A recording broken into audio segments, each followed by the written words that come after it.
마태복음 27장 32절과 33절 말씀입니다. 나가다가 시몬이란 구레네 사람을 만나매 그에게 예수의 십자가를 억지로 지워 가게 하였더라. 골고다 즉 해골의 곳이라는 곳에 이르러. 아멘. 십자가의 길이라는 말씀으로 성령께서 말씀을 주셨는데, 영원히 잊지 못할 그때의 장면과 일들을 보여주시고 말씀해 주셨습니다. 아마 금요일까지 우리가 예배와 기도회를 가질 때에 다른 해와는 달리 말씀이 그때의 실제 장면들을 우리로 하여금 듣고 느낄 수 있도록, 또 마치 우리가 보는 것처럼 볼 수 있도록 그렇게 하실 것 같습니다. 하도 오랫동안 고난주간을 제대로 가르치지 않았더니 사명자나 주의종이나 우리 성도들이 고난주간이 무엇인가를 잊어버렸어요.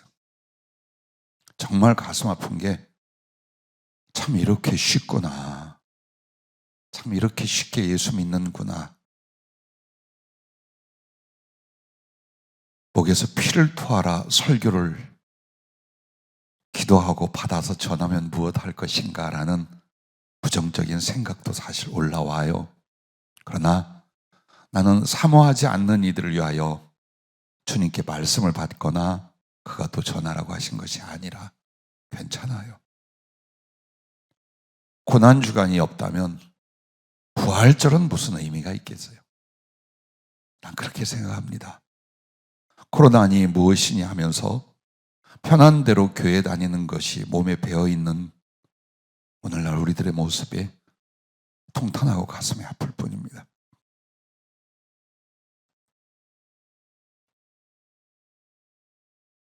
나는 여러분에게 자유나 축복이나 부요나 대충 믿어도 큰 은혜를 받을 수 있는 이야기를 전하면 참 좋겠어요.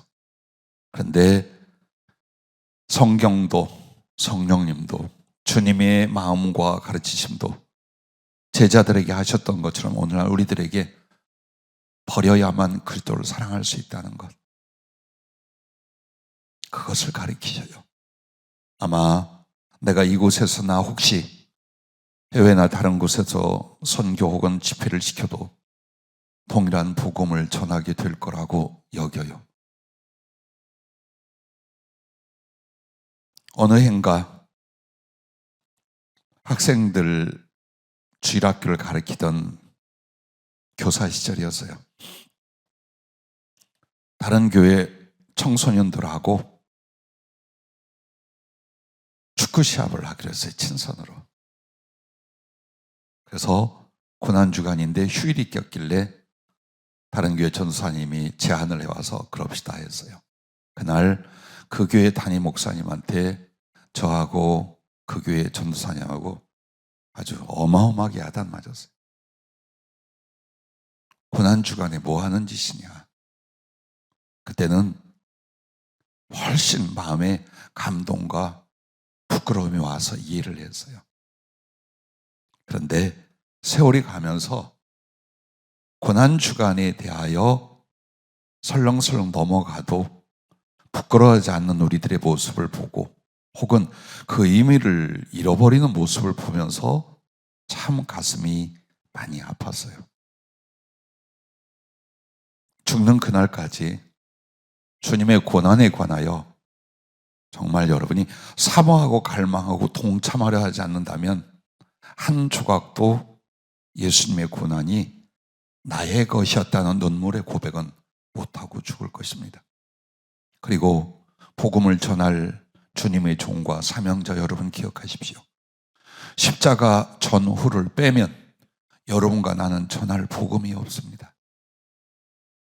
그런데 아주 짧은 서너 장의 사건밖에는 성경에 없습니다.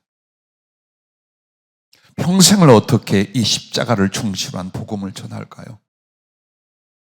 너무 감사한 게 주님은 해주실 말씀과 그때의 일들을 얼마든지 우리에게 전해주실 수 있다라는 그 성령의 은혜를 진심으로 감사해요. 자, 오늘 이 십자가의 길, 한마디로 그 장소는 여기에요. 예루살렘 안에 빌라도의 법정이 있습니다. 그 빌라도의 관정 안에서 예수님은 체포되어 말할 수 없는 고난을 당하시고 고문을 당하시고 모욕을 당하십니다. 그렇게 해서 이미 그 몸은 너덜너덜 다 찢어지고 모든 고통과 괴로움을 다 받으신 채로 골고다 언덕을 향하여, 즉 사형 장소를 향해서 가십니다. 근데 그 사형 장소가 골고다요, 빌라도의 법정에서 거기 가는 길을 지금 비아 돌로로사라고 여러분이 듣고 아는 그 길입니다. 여기를 주님이 십자가를 지고 가신데, 그때 십자가는 예수님 몸무게의 2배에서 3배가 나갑니다. 그리고 출발하셨지만 한 걸음 뗄 때마다 넘어지고 주저앉습니다. 우수한 매질, 채찍질, 발길질 주님 몸에 쏟아졌어요. 그리고 또 한 걸음 또 한 걸음 갑니다. 자, 성령으로 보여주시고 말씀 주신 걸 그대로 전하고 끝내겠습니다. 빌라도의 법정에서 골고다까지 갈 때 약 2시간 정도 소요가 된다라고 하셨어요. 그래서 시작부터 끝까지 정상적으로 가면 2시간 정도의 십자가를 지고 가는 길이셨다고 합니다. 그런데 여러분이 예전부터 들어 알고 계신 것, 특별히 임재하신 주님이 일러주신 거예요. 주님 걸어가는 발 처음부터 골고다 언덕 입구까지 전부 다 가시들, 깨진 사기들, 그리고 날카로운 돌들, 흉측한 칼날 같고 쐐기 같은 것들을 전부 다 깔아놓았답니다. 왜 그들은 그렇게 고문을 당하고 죽도록 채찍질로 살이 찢기고 피를 쏟은 주님을 그냥 십자가 지고 갈 수 있게 놔두지 왜 그런 짓을 했을까? 우리는 그 고통이 얼마나 심했을까만 생각했지 이유를 생각 안 해봤어요. 성령으로 말씀을 하셔요. 그들은 내가 고통 중에 비명을 지르고 넘어지는 것을 보고 싶어 했고, 그리고 주저앉아 그 길을 가지 못함으로 내가 하나님의 아들 메시아가 아닌 거짓되고 비겁한 연약한 자로 확인시키고 싶어 했다. 제사장과 그 무리들, 혹은 예수 그리스도를 죽이고자 흉계를 꾸몄던 자들이 원하는 게 뭐였을까요? 재판을 거쳐서 이겼어요. 주를 죽일 수 있게 되었어요. 그러나 이제는 민중들입니다. 그동안 수십만 명이 주 예수 그리스도를 하나님의 아들 오신 메시아로 믿었고 따랐어요. 그는 슈퍼맨 같은 능력이 있을 줄로 알아요. 그런데 관정 안에서 행해졌던 매질이나 고문, 채찍질은 백성들이 아무도 못 보았어요. 이제 예수님의 그 연약하고 비참한 모습을 볼 수 있는 건 골고다 언덕길을 올라가는 이 순간들이에요.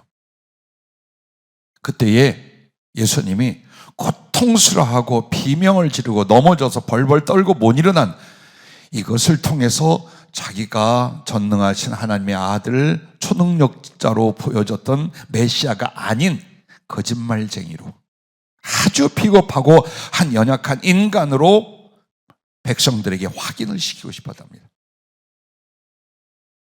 그리고 자기 자신들도 아무리 예수님을 죽이는 자리에 몰고 갔지만 양심이라는 게 있어요. 우리가 흉악한 짓을 한 것이 아니라 의로운 행동을 했다고 믿고 싶었대요. 그것을 확인하고 싶었던 거예요. 그래서 자기 자신들이 의로운 짓을 했고 그것을 지켜보고 따르던 백성들도 그리스도를 부인하고 죽게 함이 마땅한 것으로 믿게 하려고 더욱 악랄한 짓을 그 비아 돌로로사에 해놓은 것이랍니다. 그리고 주님을 끌고 가던 로마 군병들은 어떤 자들이었는가? 전쟁을 위한 전투 병사들이었답니다. 그들은 사형도 자주 집행을 했던 전문가들이랍니다. 그러므로 주님께 조금도 자비나 긍휼이 없었습니다. 그리고 그 아무도 도전하거나 저항할 수 없는 그런 존재들이었다고 합니다. 그들은 주님을 더욱 잔인하게 학대하고 취급함으로써 목적이 있었대요.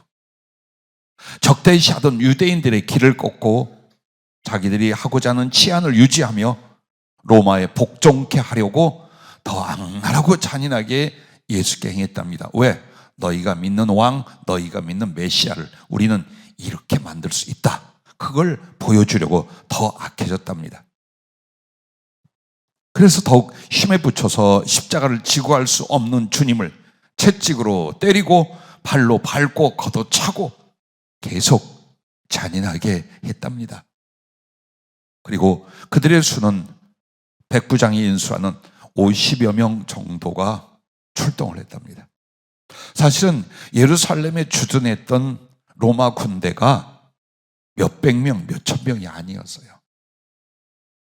거기는 정말 200명 채 안 되는 수였다고. 그리고 이쪽 저쪽에 또 다른 부대들이 있었어요. 근데 그 중에 50명을 착출했다면 굉장히 많은 수가 예수님을 십자가 지고 골고다 언덕으로 가서 사형 집행을 하게 하여 동원되었다고 할 것입니다. 왜냐하면 유대인들이 얼마나 악하며 로마에 대적을 하는지를 알기 때문에 그와 같이 했다고 합니다. 인솔했던 백부장도 보통 사람이 아닌 아주 강인하고 잔악한 짓을 기꺼이 행할 수 있는 그런 자였답니다. 그러나 처음 주님께서 체포되어 고문당하고 모욕을 당하시고 또 재판을 받는 모든 과정, 십자가를 지고 가시며 십자가에서 운명하실 때까지 모든 것을 지켜본 유일한 증인이 됩니다. 그가 바로 마가복음 12장 39절에서는 이는 하나님의 아들이었도다 라고 고백을 합니다. 자, 영적 배경을 말씀해 주셔요. 사단입니다. 정말 예수님의 고난을 받고 죽으시는 과정에 악한 인간들의 흉계와 그 잔인함으로 이어졌을까요? 배경이 있지요. 사단은 주님이 세상에 오셨을 때부터 죽여 없애거나 변질시키고자 모든 간계와 힘을 다 쏟아 부었답니다. 여러분들이 아는 헤롯으로 말미암아 영아들, 아기 예수가 왔다는 이유로 영아들 살해 사건을 일으키게 한 것도 사단이요. 또 30년간 그리스도를 없애려고 모든 간계와 방법을 다 동원하여 추적을 했었답니다. 공생애가 시작되었던 40일 금식 때도 유혹의 시험자로 주를 넘어뜨리려고 그가 도전을 했었습니다. 주님께서 사역을 하시면서 당신의 십자가를 준비하는 동안 사단도 유대인들을 선동하고 자기 도구들을 세워갔답니다. 이게 우리가 주목할 대부분이랍니다. 지금 우리는 무엇을 하는 바탕 속에 있느냐? 사단이 복음을 막고 지옥에 끌고 갈 자를 세우고 교회와 또 유능한 목회자들을 박살내려 하고 믿어 구원받는 말을 막기 하여 준비하고 실행하고 있습니다. 우리가 먹고 마시고 싸우고 놀고 자는 동안 그것을 잊지 말랍니다.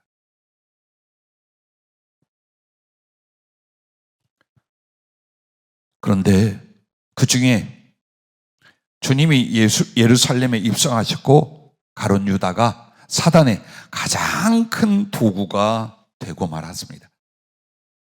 주께서 십자가를 지고 골고다로 가시는 동안 사단은 이용할 수 있는 모든 자들을 다 귀신에게 사로잡히게 하셨답니다.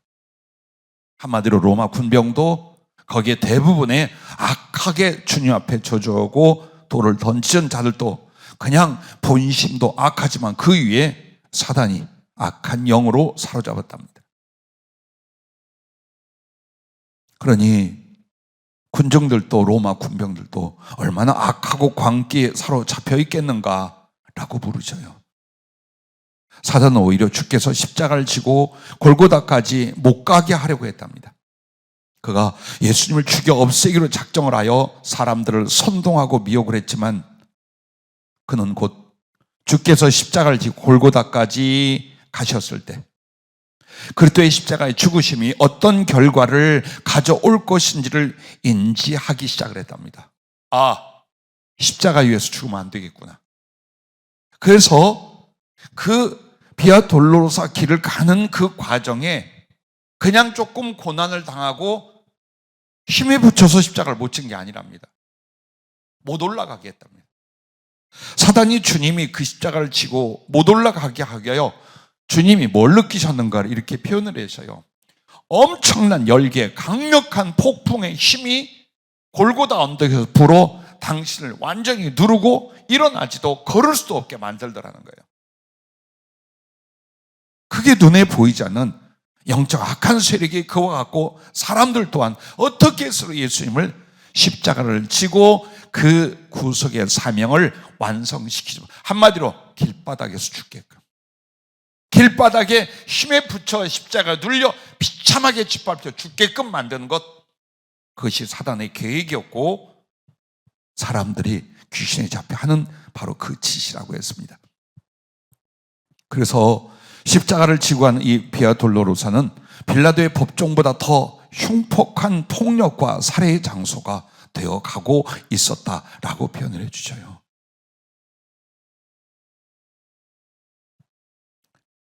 그러나 구레네의 시몬이 있었습니다. 그처럼 오늘 우리는 예수 그리스도의 그 구원과 구원의 완성을 위하여 주님의 남은 그 고난을, 그 십자가를 우리가 지고 가는 것이어야 한다. 그걸 위하여 부르심 받고 그 길을 위하여 우리는 믿음이라는 것이 바로 십자가를 지는 것이다 라고 말씀을 덧붙여 주셨습니다. 자, 다음 장면을 보면요, 결국에는 주님이 십자가를 지고 가실 수 없게 되고 맙니다. 아무리 때리고 짓밟고 부추겨도 주님은 늘어지고 쓰러지고 일어날 수가 없어요. 자, 사단의 세력도 그와 같지만 주님 머리부터 발끝까지 상하고 찢기셨어요. 그리고 피를 너무나 많이 흘려서 과다 출혈로 오는 쇼크 상태였답니다. 실제로는 십자가를 지고 갈 때에 정상적인 체력이나 정신력이 아니라 과다 출혈으로 오는 쇼크 상태였고 모든 의지와 힘을 다해 십자가를 지고 가려 하시나 그러나 그것도 발바닥이 찢겨 나가기 시작했습니다. 걸음도 뗄 수가 없고 서 있을 수도 없었습니다. 계속해서 그 군병들은 어떻게 해서라도 끌고 가기 위하여 무수한 채찍질과 매질, 발길질로 더욱 주님 앞에 학대를 했습니다. 그런데 그렇게 그 가운데서 주님 뭘 느끼셨냐면 신경이 뼈와 근육과 함께 무능해져 가더래요. 당신의 신경이. 그러니까 어떤 의지와 의식으로는 지고 가야 되는데 너무나만 피를 흘리고 살을 찢기고 그러고 뼈와 근육과 신경이 무능해져 가더라. 그런 이야기를 하셔요. 그래서 의식과 감각도 희미해져 갔다라고 표현해요. 그러나 주님 오직 하나님께 기도하시면서 그 백성들을 기억하셨다라고 하셨습니다. 마지막까지 목숨과 의식을 붙들고 버리지 않으신 이유는 사랑하는 아버지와 자기 사람들에 대한 사랑의 힘이었다고 말씀하셨습니다. 그때 더 이상 가실 수 없음을 로마 군병들이 확인하게 됩니다. 보고서 거기 구경하던 건장한 산의 구레네 시몬을 억지로 주님의 십자가를 지고 가게 했습니다. 구레네라고 하는 곳은 지금 북아프리카 해변가에 있는, 그 당시는 키레네이카라는 나라가 조그맣게 있었어요. 근데 그 나라의 수도 키레네이였어요. 키레네이가 발음이 한문이나 한글로 구레네가 됐어요. 근데 그 작은 도시 국가는 주전 331년에 알렉산더 대왕의 침략으로 헬라, 그리스의 속국이 됩니다. 그러다가 주전 96년 로마가 그들을 자기 나라로 편입을 합니다. 그리고 두 손을 들므로 말미암아 자유를 얻었다 그래요. 그 말은 로마의 영이 되었으며 그들은 침략한 국가에 제압된 백성들이 아니라 자유 시민의 보장을 상당히 받았다는 뜻이에요. 즉 그 말은 구레네 시몬이 로마 시민권을 가지고 있었음을 말하고 있는 내용이에요. 그러므로 그는 당당하게 내가 죄수냐? 내가 무슨 죄인이길래 이 십자가를 지냐 하고 거절할 수 있고 항거할 수 있었답니다. 자, 계속 주님이 주신 말씀을 여러분에게 전하면 구레네 시몬은 그래서 십자가를 지고 그리고 또 한 손으로는 주님을 이렇게 부축하면서 그 길을 같이 올라갔답니다. 그 역시 십자가로 인하여 살이 찢겨지고 발이 상하고 던지는 돌과 뱉는 침들 그리고 군병들이 내치는 채찍도 결국 주님 맞을 때 같이 맞으면서 그 길을 올라갔답니다. 성경은 너무나 간단하게 기록하니까 그 개인에게 비추어지질 않아요. 그가 이 십자가를 지고 가면서 어떤 마음과 중심, 어떤 고통과 희생을 했는지는 아무도 생각하지 않습니다. 이번에 저도 보여주고 낱낱이 보여주며 성령으로 말씀을 해주셔서 그 시몬에 대해서 더 깊게 알게 됐습니다. 처음엔 거절했답니다. 너무 당황하고. 그런데 주님의 그 모습을 보고 눈이 마주쳤답니다. 그 눈빛을 보고는 기꺼이 십자가를 자기가 지게 되었다라고 해요. 구레네 시몬은 구레네에서 상업을 하고 또 작은 무역상을 같이 했답니다. 그것은 지중해로 나아가는 바닷가라 무역이 활발했고 또 그걸 통해서 재산을 꽤 모았다고 합니다. 가끔 예루살렘에 무역이나 상업을 위하여 올라왔었고 그리고 그때는 유월절을 인해서 예루살렘에 왔습니다. 그리고 그리스도를 처형한다는 소문을 듣게 되었고 그 길가에 서 있었답니다. 그리고 구레네 시몬은 원래 경건한 사람이었답니다. 부러울 것 없는 환경이었고 로마 시민권을 가졌고 그리고 비교적 부유한 자였습니다. 주님에 대한 소문을 예전에 들었거니와 거룩한 관심을 가지게 되었다고 그래요. 이스라엘을 구원할 분으로서 그가 기대하였다라고 했습니다. 주님의 십자가를 지고 가면서 이제 주님과 몇 가지 대화가 있었답니다. 그랬겠지요. 십자가에 달려서도 주님은 7번 7가지의 말씀을 하시는데 곁에 밀착되어 거의 어깨동무 끌어안고 가던 구레네 시몬과 1시간 이상 2시간 가까이를 가셨어요. 그랬는데 아무리 고통스럽고 힘들다고 말씀 한마디 안 했겠습니까? 거룩한 상상이 되지요. 자, 이에 대해서 주님이 먼저 구레네 시몬을 바라보며 고맙다라고 하시더래요. 그러자 그가 아닙니다. 괜찮습니다. 부디 힘을 내세요. 라고 울먹이며 말을 했답니다. 그리고 그렇게 비틀거리며 그 길을 가면서 구레네 시몬이 주님께 물었답니다. 어찌하여 이 고난과 십자가를 당하시게 되었습니까?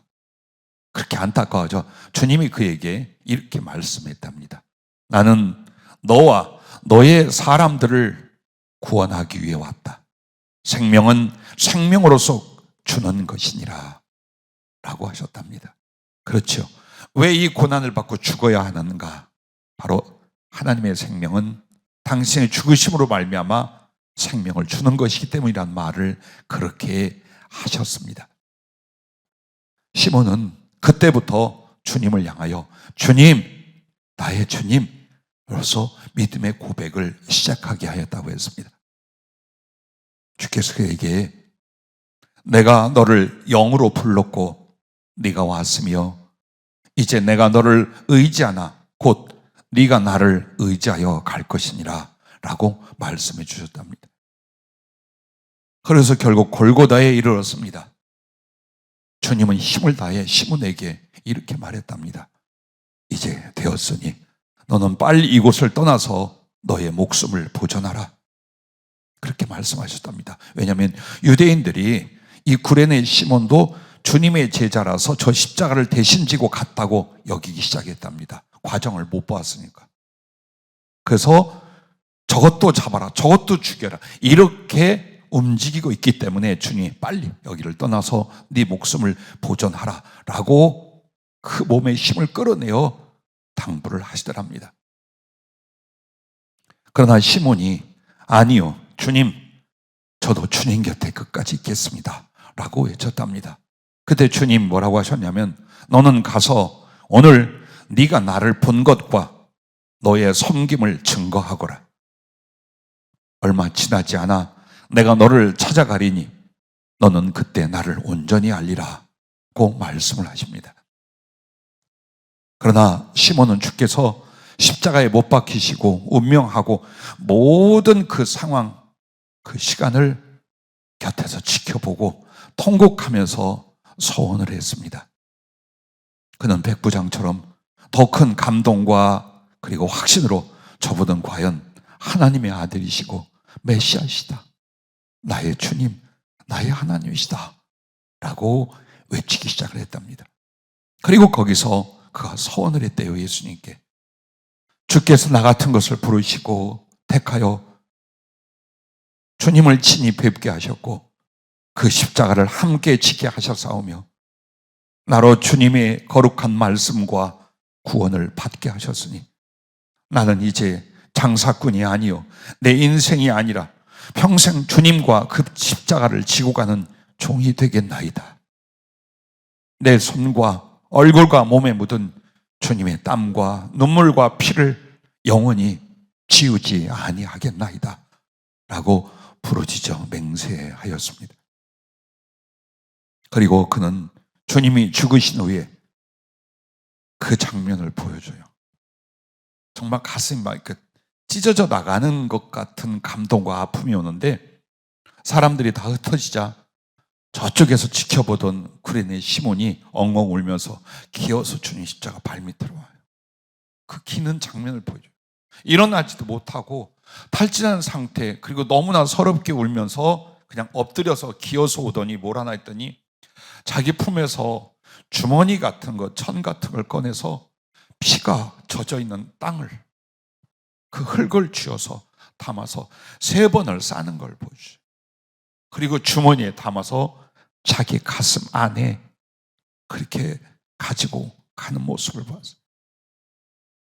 그 피로 젖은 흙을 취해서요, 자기 죽는 날까지 주님의 그 피를 간직하며 그 십자가의 날과 주님을 기억하고 그 서원을 위해서 그가 살았답니다. 그는 주님의 부활 후에 찾아오신 주님을 배우게 됐답니다. 주님이 기쁘게 그를 찾아가셨답니다. 말씀대로. 그래서 주님과 기쁨의 재회를 하게 되고 많은 말씀과 은혜를 부활 40일 그리고 승천 때까지 받게 되었답니다. 그러므로 구레네 시몬은 주님의 고난과 십자가 죽으심과 부활과 승천에 참여한 자요, 증인으로서 복음을 전하다가 결국 순교해서 그토록 사랑하고 사모했던 주님의 품에 안기게 되었습니다. 참 은혜스럽고 재미있는, 그러면서 주는 감동의 장면을 하나 보여주시는데, 구레네 시몬이 천국에 왔어요. 주님이 그를 정말 반겨 맞이하셨어요. 그리고 기념품을 하나 주셨어요. 여러분이 상상해봐요. 오늘은 상상해도 괜찮아요. 누가 이 내용을 듣고 그런 게 성경에 어디서, 성경에 없는 이야기가 요한이 얼마나 많이 말했어요. 주님이 행하신 일들과 말씀을 기록하자면 하늘과 땅이 종이라도 다 쓸 수가 없다. 나는 그래요. 성령으로 그가 주신 애언이나 지혜만이 아니라 성경과 그때의 일들은 왜 주님이 친히 우리에게 말씀하고 보여주지 못하겠는가? 그래서 함께 믿음을 가진 사람들하고 나누고자 이 간증과 같은 주님의 주신 말씀과 장면들을 이야기를 해요. 자, 무엇이었을까요? 기념품이 있었답니다. 원형 그대로, 진품 그대로 주님이 달리셨던 십자가였답니다. 그 십자가를 주님이 하늘에서 그에게 주시면서 이 십자가에는 나의 피와 너의 피가 함께 묻혀 있다. 내가 너를 이것을, 그래서 내 마음과 네 마음, 네 사랑과 내 사랑으로 영원히 간직하라고 내가 너에게 이것을 준다 하고 내어주시는 거예요.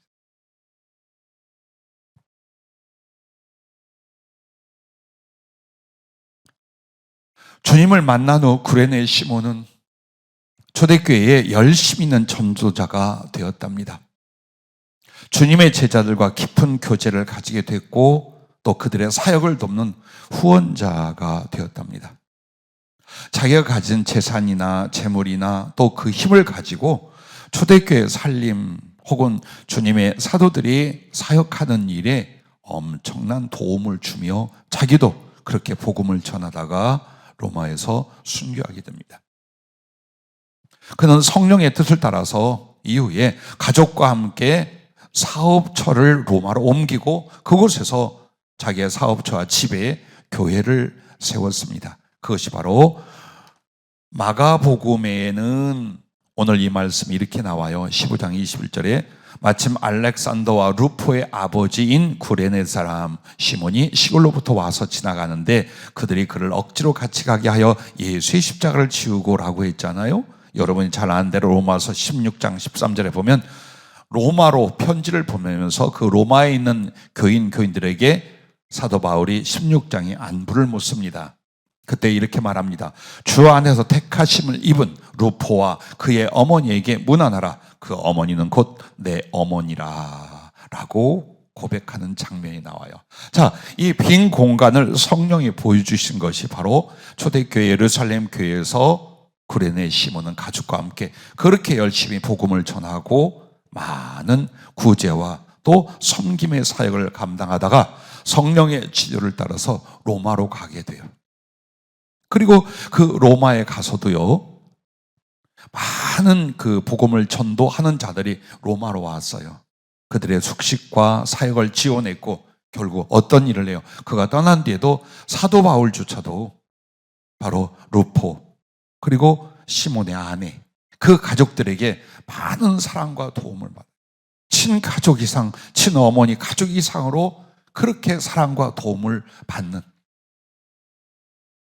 그런 사역을 이루고 그가 주님 품에 안기게 됩니다. 그의 순교 후에 자식들이 그 교회를 더욱 번창 부흥시켰다고 그래요. 그리고 우리가 말씀을 끝내면서 구레네 시몬은 주님과 십자가를 그 길을 같이 갑니다. 처음에는 억지였어요, 솔직히. 다음은 동정이었어요. 그런데 믿음이 됩니다. 그 믿음이 감사가 되었고 결국 사랑이 되고 충성이 되어 자기도 평생을 십자가의 길을 간 후에 그 흔적을 세상에 영원히 남기고 주님 곁에 갑니다. 성경에 기록된 건 영원히 세상에 그 예수님에 관하여 그리고 구레네 시몬이 주를 만났고 섬긴 일에 대하여 증거가 되고 있습니다. 여기서 우리는 신앙이 무엇인가? 어떻게 하다 보니까 교회를 다녔어요. 그러나 우리는 그 뒤에 무엇을 배웁니까? 믿음을 얻게 됩니다. 그러면 믿음을 얻고 거기에 있지 말라 이 말이에요. 그 믿음이 어떻게 된 건가? 그리스도 예수의 그 십자가였으며 하나님의 전적 희생과 사랑이었어요.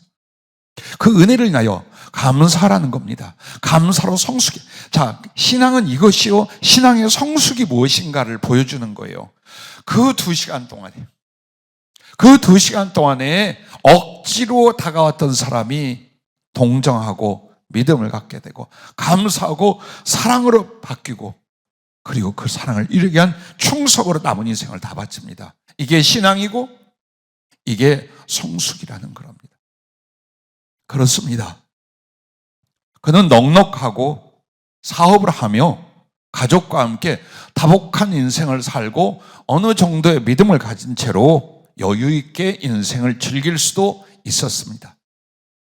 그러나 절대로 포기하고 돌아갈 수 없는 게 주님과 함께 지고 가던 십자가였던 거예요. 그가 고백한 것처럼 주님의 땀과 눈물과 피가 내 손과 내 얼굴과 내 몸에 묻어 있어요.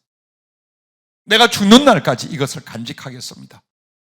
그래서 엉금엉금 울면서 가서 피 묻은 흙을 가슴에 담고 그 사랑, 그 충성을 마지막까지 다 이루고 나아가 가족에게까지 나아가 2000년 동안 성경에 기록되어 그가 신앙이 무엇인가, 주님께 대한 사랑이 무엇인가를 증언하고 있는 것입니다.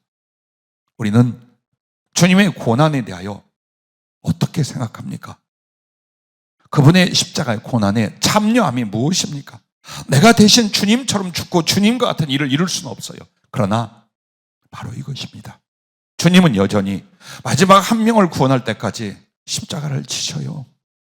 그때 여러분이 상상하세요. 거룩한 믿음에 상상하세요. 주님, 제가 같이 지고 가겠습니다. 주님 맞는 채찍도 침뱉음도 그리고 어쩌면 죽을 수 있는 그 길이라도 내가 주님을 알았고 그 은혜와 사랑을 받았기에 나도 주님 같이 갑니다.